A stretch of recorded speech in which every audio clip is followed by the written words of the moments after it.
Part 7, 45 plus real-life scenarios. How to overcome life's many hurdles when you don't have the confidence, wisdom, experience, or knowledge to get past them. What would Bart say or do? See how I apply my lethal confidence in your situation. If I were in your shoes, what would I say or do? Come on, let's check it out. For so many people, young and old, all races, both men and women, they have no one to really turn to for serious, creative, outside the box, honest, and to the point help, or even just a kind and wise ear to listen to them as they might wish to share what's on their mind, on their hearts, or going on in their life that's causing them to have low levels of confidence in their life. Most people are just too busy to spend such time unless they're paid, or they just don't care to help someone else in that capacity. Well, I do care about you, and I'd like to help you. Now, depending on one's own personal situation of experiencing certain events in their life, running into any number of hurdles throughout life, having to overcome multiple obstacles, face nuisances and hurtful people in their life, well, among other life happenings, in my best attempt, I'm going to try to give my take on how I would go about handling a given situation where a lack of confidence had been developed in someone. Do I have your permission to make such an attempt? I'm just going to try, Nobody has all the answers per se, and again, I'm going against what I don't know. What's your circumstances? What are your experiences? What hurdles did you have to go through? What kind of people are in your life? So that's what I'm kind of up against, the unknown. But I'm going to attempt to apply my what would Bart say or do answers in response to 45 plus randomly picked real life scenarios where someone might lack confidence in such an area, causing them to experience what I call BS. As in, it's BS, and I'm pissed that they're experiencing what they're going through, and we've got to do something about it right now to help them. About 20 years ago, I wrote my first book called BS the Book, because the world is so full of it. Your how-to guide on cutting through personal BS. Well, the first edition was a whopping 550 pages. Yeah, I wrote a small phone book for my first book. Crazy, huh? Well, inside that book, I covered a huge variety of topics from health, self-care, personal development, attitude, consumer topics, computer topics, business topics, relationship topics, topics of faith, you name it. I mean, this book was filled to the rim with answers to everyday problems that folks have. I wrote the book because so many people had come to me over the years asking for my help, my advice, and I gave them my take on what they should say or do in their situation. Turns out, a lot of them were grateful that they came to me. I was openly honest and direct with my opinions. I was upfront as to what they should do, and without sugarcoating anything. I was helpful, resourceful, empathetic, and I would always offer up resources that could help them that no one else could have done. I did something or said something that put a smile on their face, gave them hope, and well, off on their way they went, a little more confident and a little more BS-free.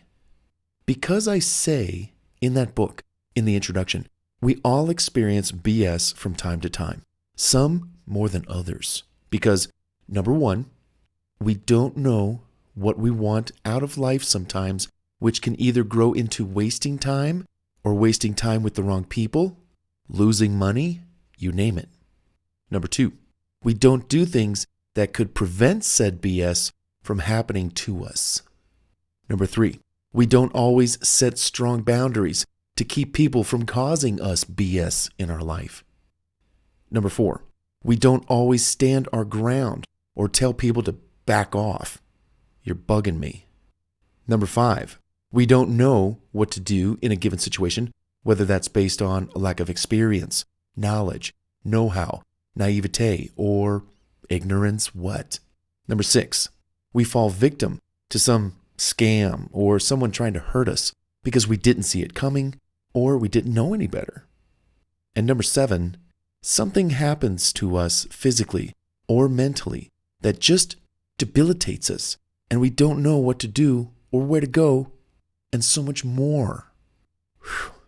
Well, having observed people closely over the past 35 years, like I have, the decisions that they made or didn't make, the results of those decisions, good, bad, or ugly, the people who they either allowed into their life or without their consent for the good, bad, or worse, their use of medications, choice in seeing a therapist or not, great, good, poor eating habits, strong exercise habits, or none at all, etc., I began to say to myself, what would I say or do if I were in their shoes and I knew what I knew about approaching said problems or life with my BS-busting outlook, answers, attitude, approaches, etc.? Because as you know, when you're not experiencing BS like these folks are, you would be experiencing joy, peace, pleasure, happiness, and harmony. Granted, life isn't always fun and games. The occasional great cloud or thunderstorm or even a severe flood does pop its head into our lives from time to time. That's just life, right? So, granted, I know I'm not the end-all, be-all, know-it-all who can fix just about any problem with the snap of my finger. While I wish I could, I do my very best to help. With literally millions of reasons why someone might experience a lack of confidence, like teachers help students grow and learn to improve their lives with education, like athletic coaches push and guide their athletes to become better performers on the field and court, like a therapist who tries to help folks with what they struggle with. All I'm going to do is attempt to apply what I would do or say in a given circumstance. Fair enough? No matter what the circumstance, from what I've observed, one answer remains true. We must keep living. We must keep moving. We must keep learning to let some things go or get over that which bugs us or caused us stress and worry or hurt. We must overcome, adapt, improvise, and learn to make lemonade out of lemons. Or what? What's the alternative? Sit around and feel sorry for ourselves? Wallow in our misery? Do nothing? Allow their situation to get progressively worse?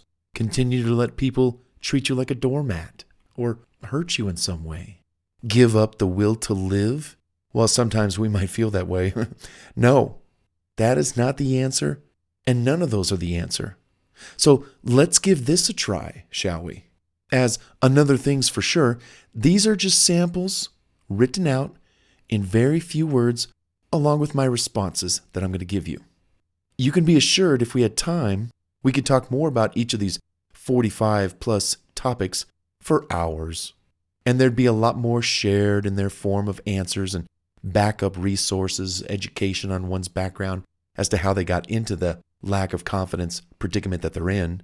So I do want you to pardon me for the brief responses that I'm going to give, because they're mostly due based on, of course, in the book, space availability. Would you believe I actually had about 90 plus real life scenarios planned to be included in this book, Lethal Confidence, that I wanted to reply to?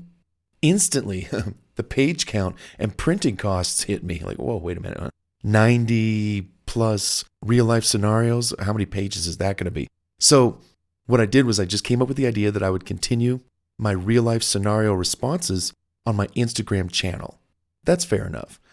Lethal Confidence over on Instagram, where I can write endlessly and offer up my responses and engage in dialogue with those who have experienced real life scenarios, So in this audio recording, we're only going to tackle about 45 plus, but I was going to do a lot more. It just goes to show you how many separate instances there are out there that people experience low levels of confidence or clarity or a problem making a decision, decisiveness, among other things that hit us in life. They were like, oh, I wish these people would stop bugging me, but I don't know what to say to them. I don't know what to do, or it's a lot. Well, here's what I'd do in these situations. And it's all based, these responses to these 45 plus scenarios. All these responses are based on my attitude, outlook on life, problem-solving skills, my being a research maniac, undying persistence, eternal determination to pull through, ain't going down without a fight approach. I'll choose to heal naturally instead of succumbing to drugs, alcohol, smoking weed, medications, or pharmaceuticals, etc.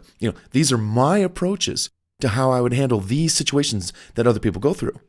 Granted, if something works out for you the way you do it, hey, you run with it. That's over on your court, not mine. But for me, the following 45 plus real life scenarios are just my takes on things and how I would approach it. What would I say? What would I do? So without further ado, let's get to it. Wait a minute. Before we get into it, check this out.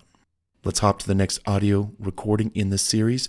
You're doing great. We're going to talk about action, research, and application to increase one's confidence when diving into these 45 plus real life scenarios. Come on, let's jump to that right now, because I'm going to explain how I use action, research, and application to increase one's confidence to be able to get out of the BS that they're in caused by low self-confidence. Come on, let's check it out right now.